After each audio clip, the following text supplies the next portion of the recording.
Bonsoir, entrons dans le temps du débat comme tous les soirs sur France Culture entre 18h20 et 19h.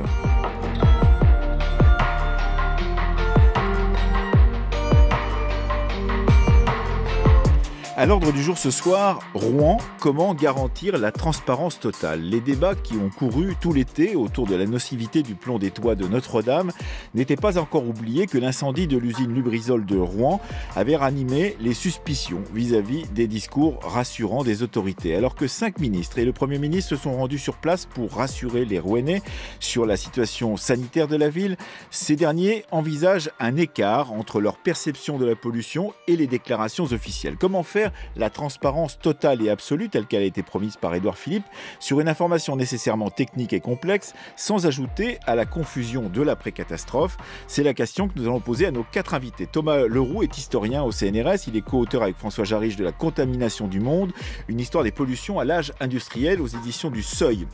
Annie Thébaumony est sociologue de la santé, directrice de recherche honoraire à l'INSERM. Elle est également présidente de l'association Henri Pézra, ce qui a quelque chose à voir avec notre sujet, bien entendu, puisqu'Henri Pézra était celui qui avait lancé les alertes autour de la question de l'amiante dans notre société. Alain Dorizon est avec nous, il est ancien directeur régional de l'industrie, de la recherche et de l'environnement, mais il est aussi co-auteur du rapport sur l'incident de janvier 2013 à l'usine Lubrizol de Rouen. Et Lucie Schmitt est également avec nous, elle est cofondatrice de la Fabrique écologique, elle est membre du conseil de rédaction de la revue Esprit.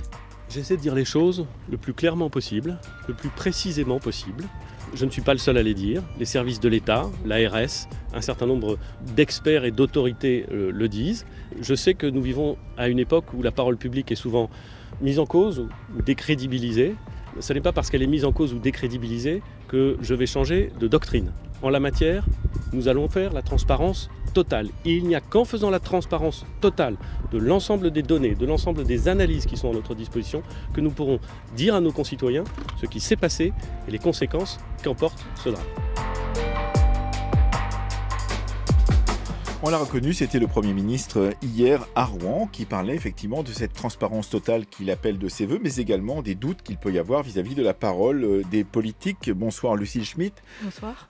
Vous-même, vous êtes militante politique, vous avez confondé la Fabrique écologique et vous vous posez la question justement de la crédibilité de la parole politique dans la société contemporaine. C'est un bon exemple que cet exemple de Rouen. Oui, c'est un exemple qui montre aussi que la crédibilité de la parole politique doit aujourd'hui intégrer de nouveaux contenus qui sont extrêmement compliqués à la fois à comprendre pour les citoyens et pour les hommes et les femmes politiques. Ce matin, j'écoutais le ministre de l'Agriculture, Didier Guillaume, qui disait « Je ne sais pas, je ne sais pas, je ne suis pas un scientifique ». Et ce qui est très intéressant dans ce qui se passe, c'est qu'on voit bien que quelque part, la culture administrative et politique n'a jamais intégré une culture générale scientifique et que du coup, on s'en remet aux scientifiques, mais en sacralisant ce que pourrait être le résultat des sciences, alors qu'on sait très bien que la science, on peut lui faire dire des choses différentes selon l'angle qu'on adopte. Et le sujet aujourd'hui n'est pas seulement la transparence, c'est le fait le sentiment d'extrême confusion qui se dégage depuis jeudi dernier, depuis que ce nuage de fumée a modifié complètement, et cet incendie énorme, gigantesque, a modifié complètement la vie quotidienne, non pas seulement des Rouennais, mais de 200 communes en France, Hauts-de-France, Île-de-France, etc. C'est une catastrophe nationale et non pas régionale.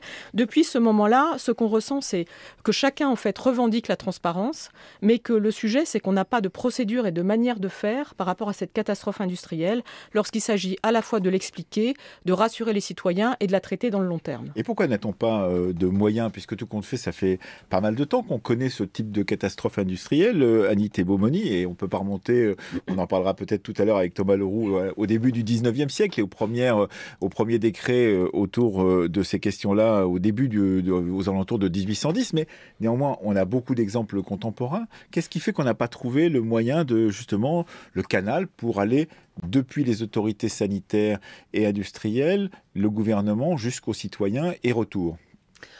Alors je crois que ce qui s'exprime à travers cette catastrophe, c'est cette contradiction récurrente entre une logique économique qui tend à faire des économies sur beaucoup de choses, sur la maintenance. On n'a pas encore les causes de cette catastrophe, mais si on s'en réfère à la plus emblématique en France, qui est celle d'AZF, on a bien vu que ce qui était en cause, c'est un problème de gestion, c'est un problème d'organisation du travail. Et puis, en fait, la logique de santé publique dans tout ça est bien souvent laissée pour compte. On le voit, on l'a vu à Notre-Dame. Je voudrais faire référence au papier de Mediapart d'hier montrant que une entreprise avait proposé un confinement total, comme nous le demandons avec un certain nombre de syndicats et d'associations.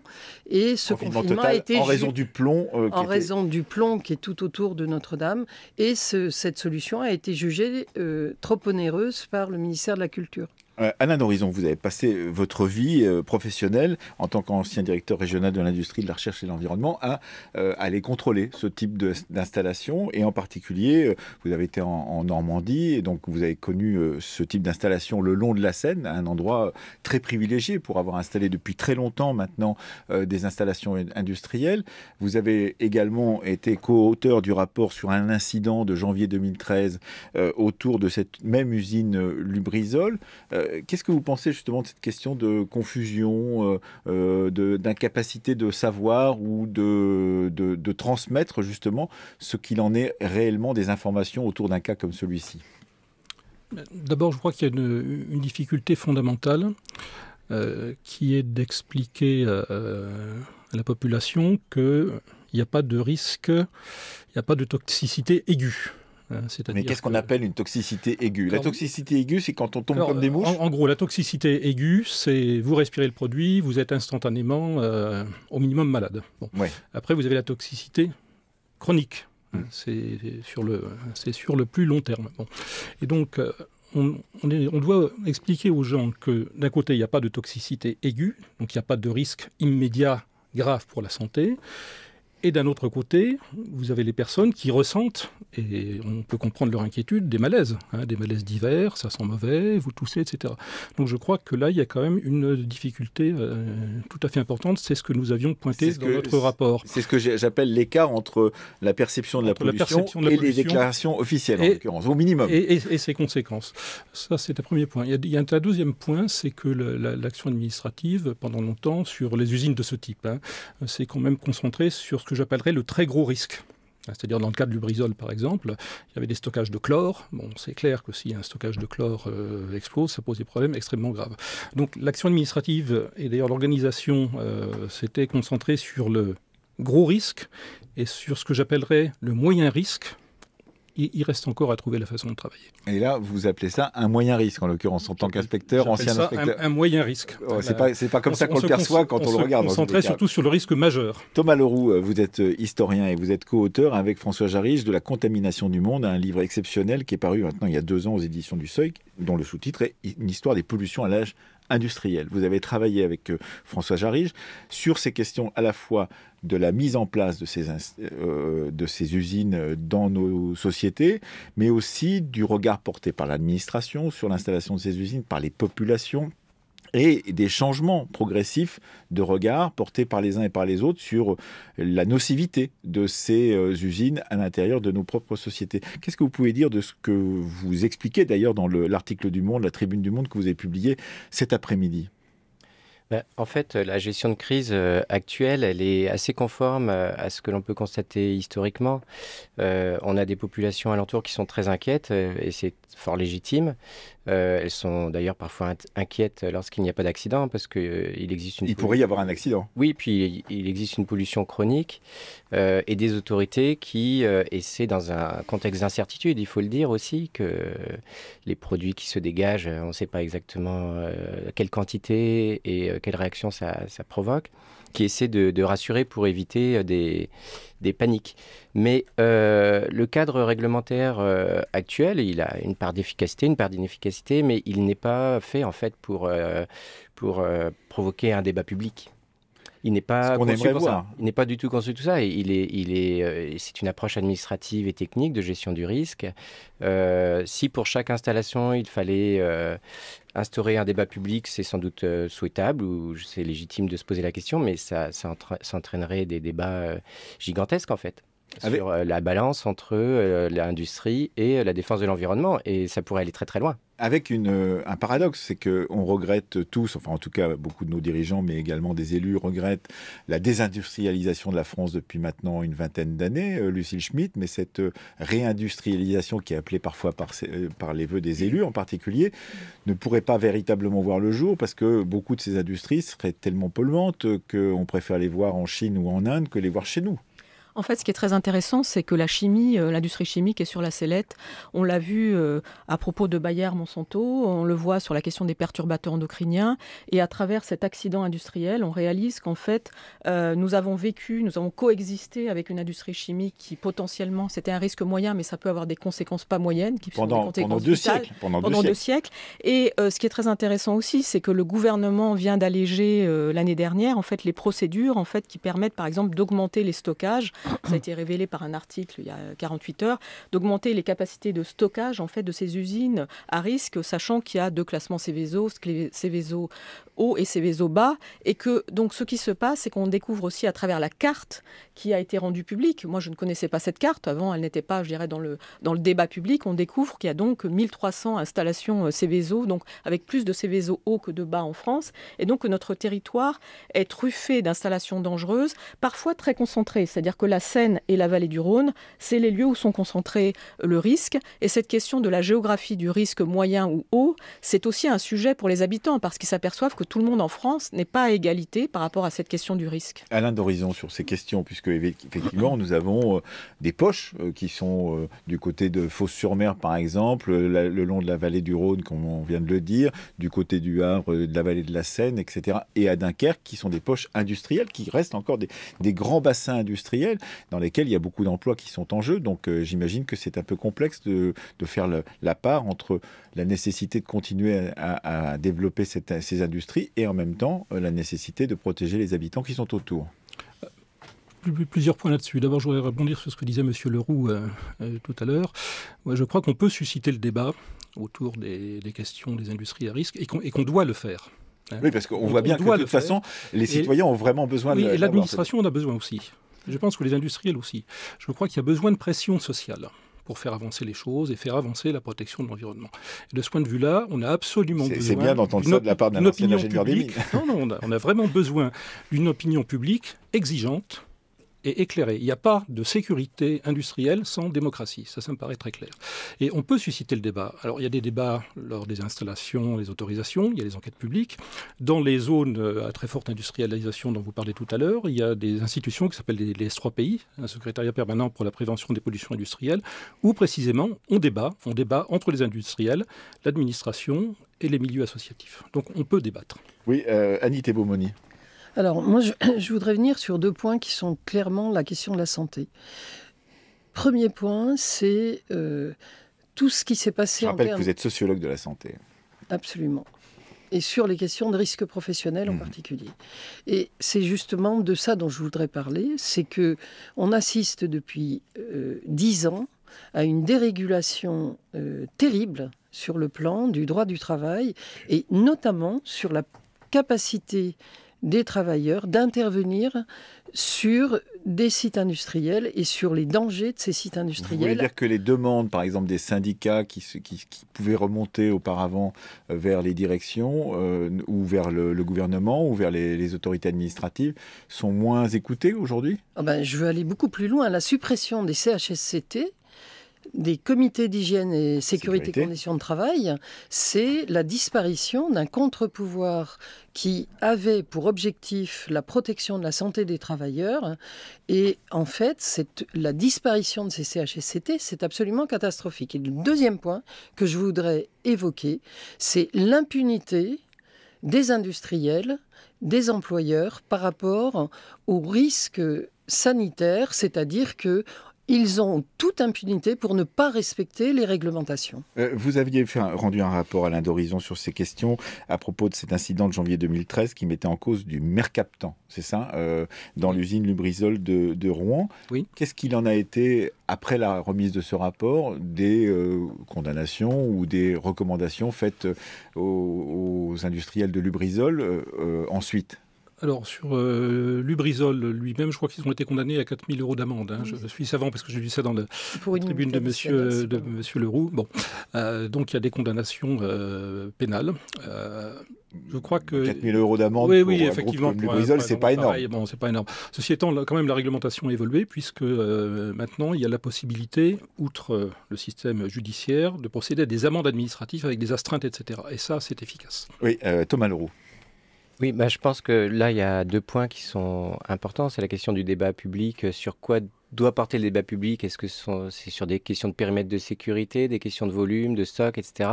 Ou est-ce que c'est sur la question de l'utilité sociale, en fait, de ce qui est produit?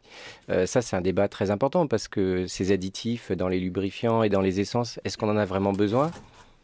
On parle d'emploi, par exemple, mais en fait, le ratio de personnes employées par rapport au chiffre d'affaires de ce type d'entreprise, il est très faible. On pourrait dire, produisons autre chose et ça créera beaucoup plus d'emplois que ce qui est produit actuellement par cette industrie chimique. Donc ça, c'est... Vous voulez dire qu'on est d'une certaine façon un peu intoxiqué intellectuellement par l'idée que usine égale beaucoup d'emplois et donc un bassin d'emploi qui permet de vivre à une ville. En fait, c'est une espèce de boîte noire où on assimile automatiquement activité économique à prospérité et à emploi. Mais en fait, cette activité économique, ça dépend d'une organisation sociale. Ça pourrait être aussi faire part d'un débat public et d'une délibération, en fait. Quelle est l'industrie réellement utile? Qu'est-ce que ça génère comme type de travail et pour quel type de salariés et quel produit, en fait, ça... Et en fait, quand on regarde cette industrie chimique, qui est d'ailleurs très importante en France. L'industrie chimique, elle est excédentaire, elle exporte beaucoup, mais elle emploie finalement assez peu de salariés par rapport à d'autres types d'activités. Ce que vous proposez, c'est une sorte de contrôle citoyen justement sur... on pourrait, si on instaure un débat public et qu'on veut une totale transparence, pourquoi on ne mettrait pas sur la table cette question de l'industrie et de quel type d'industrie? En fait, c'est la question de l'organisation économique. Et le deuxième point, vous disiez? Le deuxième point, c'était par rapport à la pénalité, en fait, et qui avait été justement évoqué. C'est que le cadre réglementaire en fait qui existe, c'est vrai qu'il permet de punir les industriels en cours correctionnel par exemple, mais en fait c'est extrêmement limité dans toute la gamme des recours possibles. Et le cadre réglementaire est fait pour éviter au maximum ce recours. C'est ce que vous expliquez avec François Jarich dans La contamination du monde, c'est que depuis le début de l'installation industrielle en France au 19e siècle, il y a toujours eu une sorte de protection justement de cette industrie parce qu'on voulait privilégier justement le développement économique au risque qu'il pouvait susciter sur le territoire. D'une certaine façon, on sait que ce type d'industrie est néfaste pour l'environnement et pour la santé. On délimite des seuils et des doses, mais on sait que c'est nocif. Donc à partir du moment où c'est nocif pour la santé publique, c'est passible de recours dans les juridictions pénales. Et le cadre réglementaire qui a été adopté, et d'ailleurs ça a été justifié en ce sens, était là pour en fait consolider le capital industriel, lui permettre de fonctionner. Si ce n'avait pas été le cas, en fait, il y aurait eu des recours sans cesse et les industriels auraient été considérés comme des délinquants. Lucille Schmitt et Annie Beaumony. Oui, 3 petites choses. D'abord, par rapport à ce qui vient d'être dit, on a 2 villes, Grigny et Ris-Orangis, qui aujourd'hui ou hier, je ne sais plus, ont dit qu'elles souhaitaient le départ d'Antargaz, une installation en fait extrêmement dangereuse. Je ne sais plus si c'est classé Céveso haut ou bas, mais en tout cas, ce qui est intéressant, c'est qu'aujourd'hui, on a des collectivités locales qui n'hésitent pas à dire, compte tenu des risques d'accident et compte tenu en fait du fait qu'on veut protéger les citoyens, on souhaite le départ de certaines installations. Mais on a des collectivités locales qui ne veulent pas de pesticides sur leur commune et néanmoins les préfets empêchent que ça se fasse. Ce qui est intéressant dans ce que disait Thomas Leroux, c'est qu'on voit bien qu'il y a quelque chose autour de distinguer le citoyen du salarié, c'est plus possible de la même manière. Aujourd'hui, ça se voit dans de très nombreuses entreprises et on voit bien que la Lubrizol, par exemple, explique que nos salariés, nos employés ont été remarquables, merci de leur solidarité. Moi, j'aimerais les entendre en toute neutralité et je pense qu'il y a un vrai sujet là-dessus. Je voulais revenir très rapidement sur la question de la responsabilité de l'entreprise. Moi, je trouve que depuis le début, on n'évoque pas la responsabilité de Lubrizol qui, de son côté, a porté plainte contre X en termes d'intrusion ou d'accident involontaire et qui a suggéré c'était un accident en fait volontaire. Il y a un vrai sujet s'il y avait trop de produits stockés. Donc le sujet pour nous, c'est aussi d'examiner la responsabilité de l'État, certes, mais aussi de l'entreprise. Il ne faut pas dédouaner trop vite l'entreprise, et notamment lorsqu'il s'agit d'indemniser. Moi, je considère que c'est bien d'indemniser évidemment les agriculteurs, que ce soit le contribuable qui le fasse, ok, mais le sujet de l'indemnisation par l'entreprise peut aussi se poser en fonction des responsabilités. Et un dernier point, pardon. Ouais. Non, pardon, c'est juste de dire une chose, c'est que la justice, dans ce cas précis, va être la garante, évidemment, démocratique de ce qui est en train de se passer. Anita Bomoni. Alors, un point sur l'aspect économique des choses, c'est que c'est quand même une vue à très court terme de considérer que le développement économique, qui fait tant de dégâts, ne doit pas être considéré du point de vue justement de ces dégâts. Et on a quand même des chiffres aujourd'hui sur les cancers liés au travail en Europe. On a entre 100 et 150 000 décès par an en Europe dus au cancer du travail. En France, on a 3 000 décès liés à l'amiante. Et je voudrais évoquer l'aspect économique, purement économique. En Europe, il y a un organisme, l'Institut syndical, sur les conditions de travail auprès de la Confédération européenne des syndicats, qui a fait faire une étude par des économistes et qui estime que le coût des cancers du travail, c'est entre 200 et 600 milliards par an. Ce qui veut dire que là, on a un déficit absolument énorme du point de vue de la collectivité. Est-ce que ça n'est pas une des questions à poser, Alain d'Horizon, face à un cas comme celui-ci, que de réfléchir à la fois en termes de santé d'un côté, de risque industriel de l'autre et d'environnement? C'est-à-dire, est-ce que la structuration de nos contrôles, par exemple, ne font pas qu'il y a des sortes de murs entre chacune de ces administrations qui sont à la fois garantes de la santé des citoyens, garantes du risque industriel et le plus minime possible, et de l'autre côté, garantes de la qualité de l'environnement dans lequel nous vivons? Effectivement, les administrations se parlent. Oui, on l'espère, on le sait, oui. Et notamment, en gros, vous avez deux administrations qui sont en charge de ces questions. Il y a d'une part les DREAL, pour ce qui est de l'inspection des installations classées, qui regarde l'impact environnemental, et puis il y a l'ARS, et qui regarde les impacts sur la santé. Et c'est très clair que le domaine de l'environnement, des pollutions et le domaine de la santé se recouvrent. Et donc, il est tout à fait indispensable que les administrations travaillent, et elles le font, au niveau d'abord des procédures d'autorisation, et ensuite, lorsqu'il s'agit de gérer des crises, et on le voit clairement sur l'affaire de la crise de Rouen.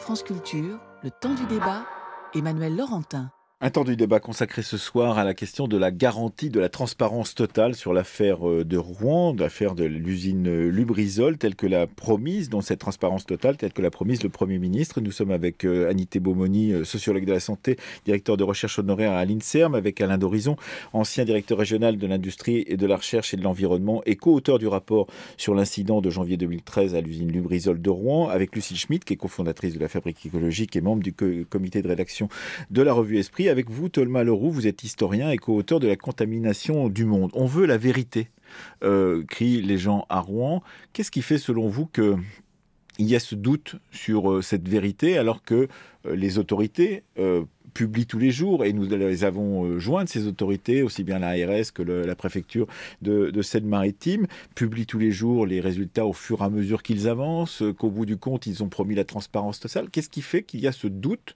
qui se maintient encore vis-à-vis de la possibilité ou non d'avoir la vérité sur cette question? Il y a un contexte général qui est celui de la défiance de la parole publique. Ça a été rappelé par le Premier ministre, c'est vrai.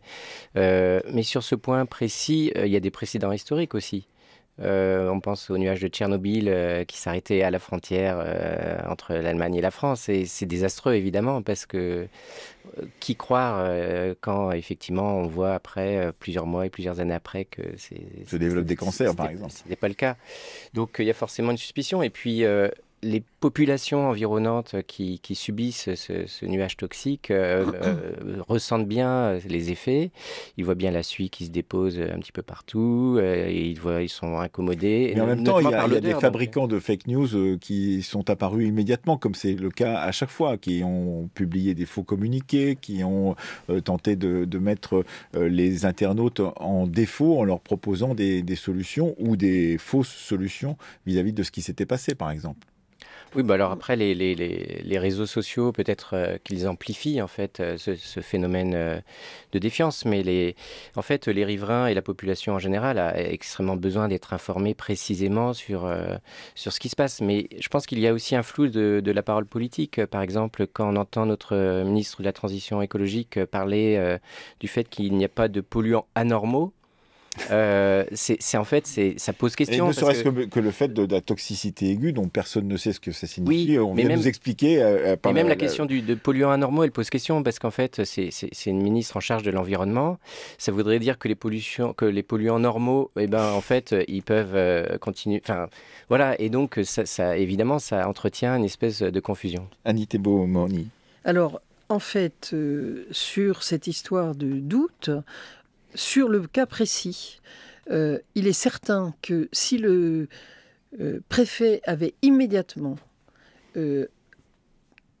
rendu public les produits qui sont dans ces stockages. On les sait, enfin, il est en conférence de presse pour les annoncer ce soir. Mais on est combien de temps après ? 5 jours. 5 jours. Bon. Et qu'il y a eu un travail de fait pour que cette annonce, effectivement, soit faite tout en expliquant aux personnes ce qui doit être fait, quelle protection par rapport aux enfants, comment est-ce qu'on nettoie, etc. On n'en serait pas là aujourd'hui du point de vue de la méfiance. Et moi, je vais prendre alors quand même la fabrique... Il vient d'annoncer, le préfet, qu'il y avait 1000 fûts, dont 160 en état délicat, pour lesquels un protocole d'intervention est en cours de finalisation, dit-il, à propos de ce qu'il reste encore de l'usine Lubrizol de Rouen. Mais alors, est-ce qu'on va enfin savoir ce qu'il y a dans cette usine ?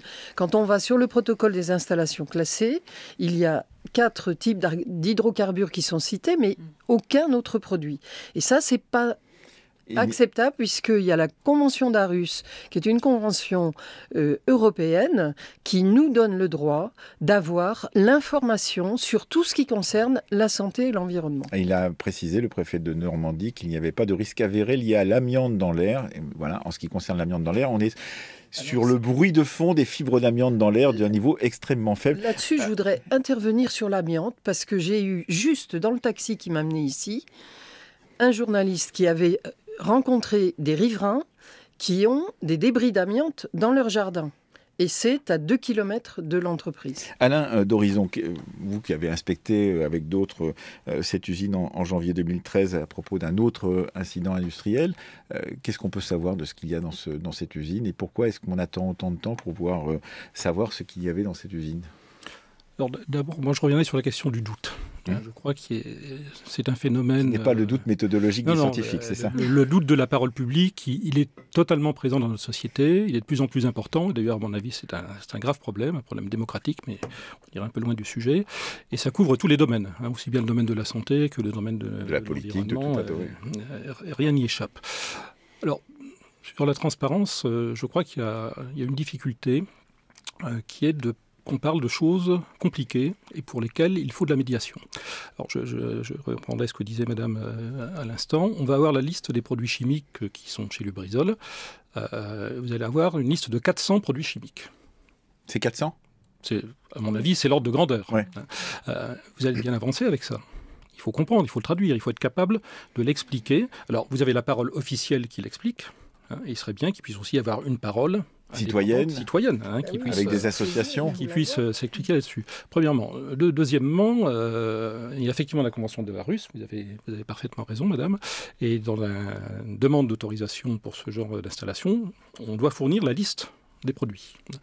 Simplement, il y a une clause, alors je ne sais pas du tout si c'est ce qui justifie le retard du préfet, je ne porterai pas de jugement là-dessus, mais la Convention d'Aarhus prévoit quand même un certain nombre d'exceptions, il y en a 5 de mémoire, dont 2 là qui peuvent être directement applicables. La première, c'est le secret des fabrications, et le deuxième, c'est les questions de sécurité. C'est pas forcément la peine d'aller dire aux terroristes, là, ils pourront aller trouver tel produit. Lucille Schmitt. Oui, moi je voulais rebondir sur cette question du débat et de la médiation. Il me semble que depuis le début, on voit bien que l'articulation entre démocratie et écologie, démocratie et risque industriel, aujourd'hui elle ne se trouve pas dans les institutions et dans la manière de faire aussi, je dirais dans l'éducation des hauts fonctionnaires. C'est-à-dire qu'on voit bien que... Vous êtes vous-même haut fonctionnaire. Non, mais ce que je trouve intéressant, c'est que par exemple le préfet a été mis en cause à plusieurs reprises alors que je crois qu'il est de parfaitement bonne foi. Et notamment lorsqu'il a été mis en cause, lorsqu'il a été confronté aux maires. C'est-à-dire qu'il y avait eu une demande des citoyens d'assister à la réunion avec les maires avec l'idée que c'était un moment démocratique où on allait savoir les choses. Il a été choisi de faire cette réunion à huis clos, mais le huis clos n'existe plus parce que de toute façon tout le monde met ça sur Twitter, Facebook et compagnie. Et donc organiser des huis clos factices qui créent en fait de la méfiance, c'est absurde. De la même manière qu'organiser le fait de ne pas dire les choses le jeudi pour le dire le mardi. Oui, mais c'est toute une culture. C'est donc toute une culture qu'il faut... administrative, par exemple. Toute une culture administrative qui est chamboulée, qui est bouleversée, qui est révolutionnée par les réseaux sociaux, pour le pire et le meilleur. Et je suis d'accord que les réseaux sociaux peuvent organiser la fake news, mais ils peuvent aussi organiser la démocratie. Et en ce sens, ce qui était très intéressant dans la réunion du préfet avec les maires, c'est que les maires lui reprochaient, par exemple, d'avoir une espèce de procédure de routine où ils étaient entre guillemets emmerdés sur l'histoire de la routine de procédure, sauf quand il y avait la vraie catastrophe, où là, ils recevaient un coup de fil à 5h de l'après-midi, alors que la catastrophe s'était produite à 7h du matin.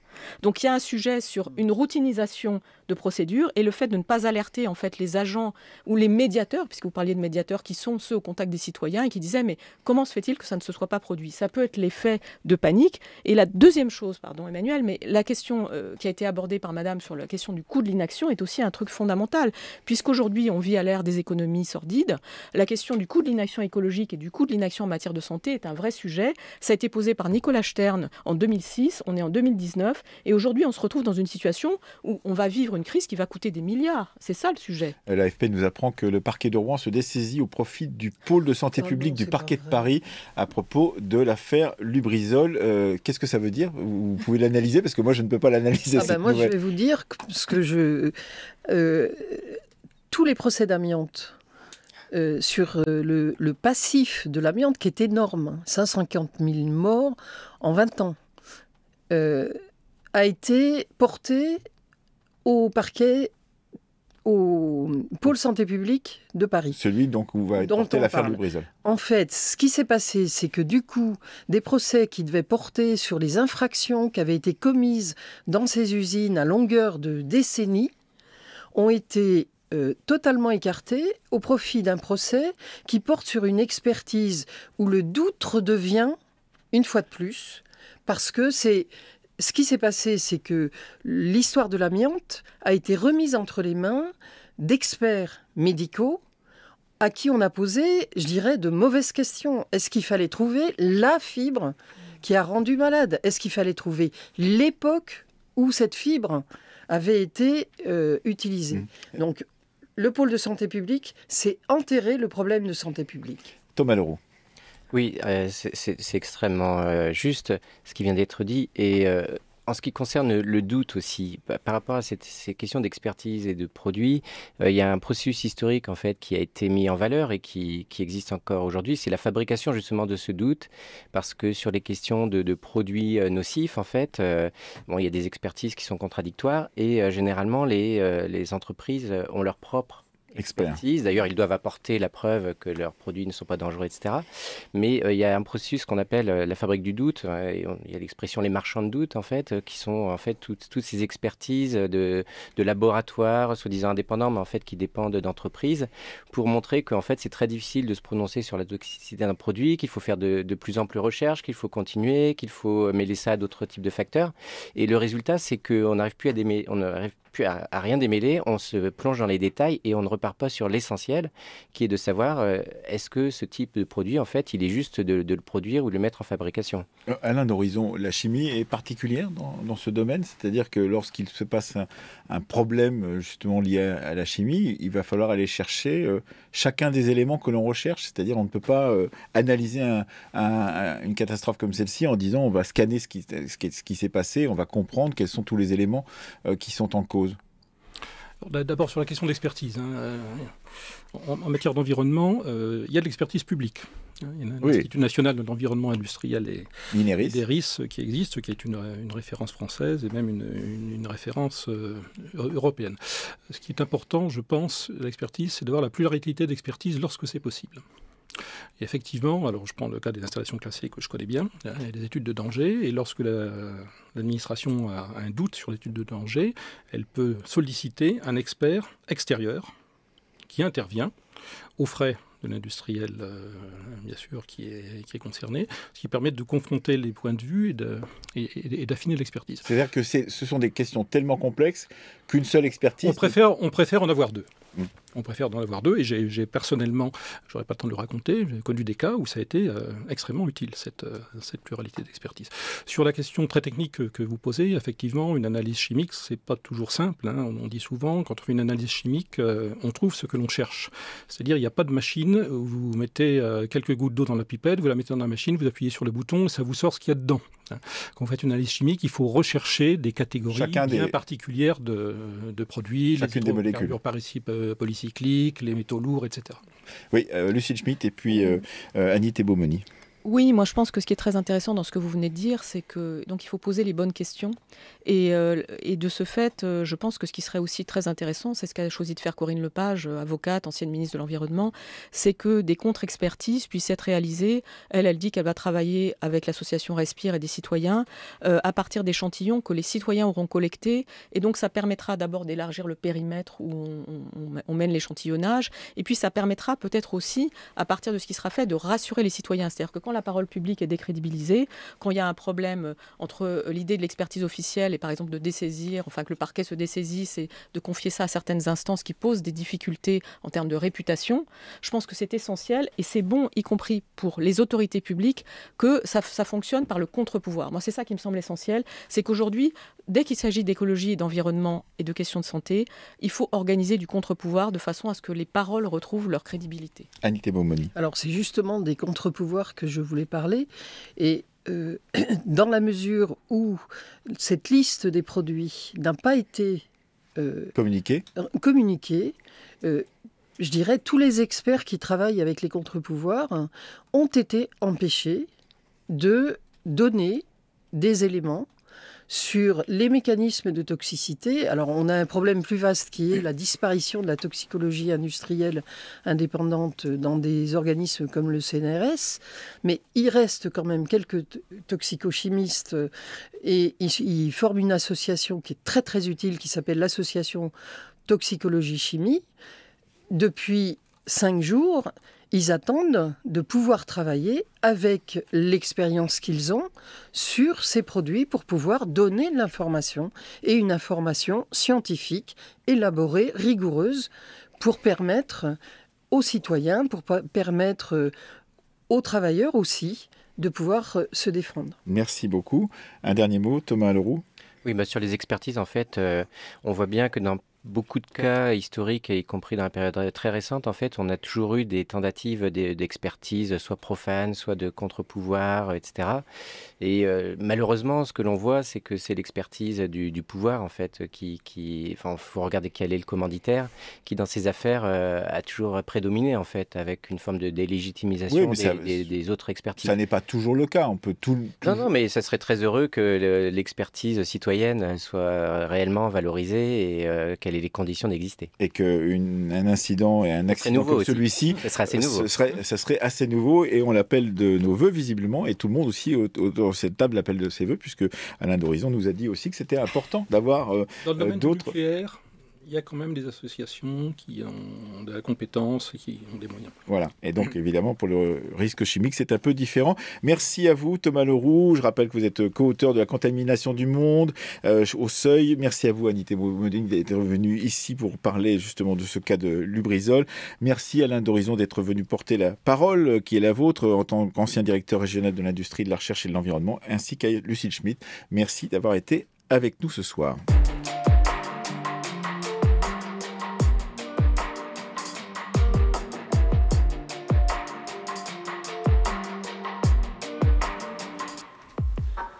C'était le temps du débat. Chloé Cambrelin, Rémi Baille, Fanny Richet, Hugo Boursier et Louise André. À la technique aujourd'hui, Pascal Baudin, à la vidéo Pierrick Monsignon, à la réalisation Marie-Laure Ciboulet.